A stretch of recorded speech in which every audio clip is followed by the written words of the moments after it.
শুক্রবার সাপ্তাহিক ছুটির দিনে রাজধানীর বাজারগুলোতে ক্রেতা সমাগম একটু বেশিই থাকে। নিত্যপণ্যের দাম কেমন যাচ্ছে কারওয়ান বাজার থেকে সেই বিষয়ে জানাচ্ছেন সহকর্মী ওয়ালিউল সাকিব। রমজানের শুরুতে যেমন সব ধরনের সবজির দাম অনেকটাই কমে এসেছিল, ক্রেতাদের নাগালে চলে এসেছিল।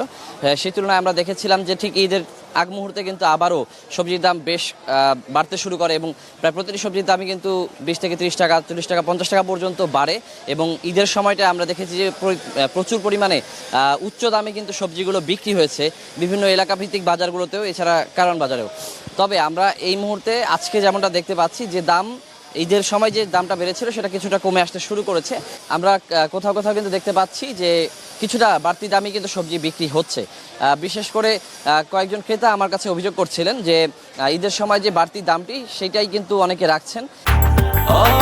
ব্রেকফাস্ট, টিফিন কিংবা স্ন্যাক টাইমে মজাদার আয়োজন মানে অল টাইম ব্রেড। কিছুটা কমলেও আসলে তেমনটা কমেনি যেমনটা রমজানের শুরুতে ছিল।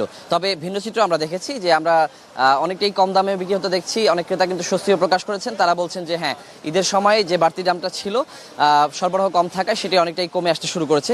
সেক্ষেত্রে আমি বলতে পারি যে বেগুন কিন্তু এখন 60 টাকা কেজিতে বিক্রি হচ্ছে, সেটি কিন্তু 80 টাকা, 90 টাকা, 100 টাকা পর্যন্ত বিক্রি হচ্ছে ঈদের সময়। টমেটো কিন্তু মোটামুটি অপরিবর্তিত ছিল, 30 থেকে 40 টাকা কেজিতে বিক্রি হয়েছে। পেঁপে 50 টাকা কেজিতে বিক্রি হচ্ছে, যেটি কিন্তু 60 টাকা, 62 টাকা কেজি পর্যন্ত বিক্রি হচ্ছিল ঈদের সময়। এছাড়া শসা কিন্তু 50 থেকে 60 টাকা বিক্রি হচ্ছে, আর এটি কিন্তু 80 থেকে 90 টাকা কেজি পর্যন্ত বিক্রি হচ্ছিল। ঢেঁড়স 60 টাকায় বিক্রি হচ্ছে, এটি কিন্তু ঈদের সময় 80 টাকা পর্যন্ত উঠে গিয়েছিল। শিম বিক্রি হচ্ছে 60 টাকা কেজিতে, সেটি কিন্তু 80 টাকা কেজি বিক্রি হচ্ছিল গেল সপ্তাহেও। এছাড়া আমি যদি একটু মুরগির খবর বলি, যে মুরগিও কিন্তু ঈদের ঠিক আগ দিয়ে কিন্তু অনেক বেশি পরিমাণে দাম বেড়ে গিয়েছিল। এই মুহূর্তে কিন্তু ব্রয়লার মুরগি বিক্রি হচ্ছে 180 থেকে 190 টাকা কেজিতে, এবং সোনালী মুরগি বিক্রি হচ্ছে 250 থেকে 260 টাকা, কিংবা কোথাও কোথাও কিছু কম, কিছু বেশি দামে। তো এই ছিল আমার কাছে এখন পর্যন্ত এই কারওয়ান বাজার থেকে সবশেষ বাজার পরিস্থিতি।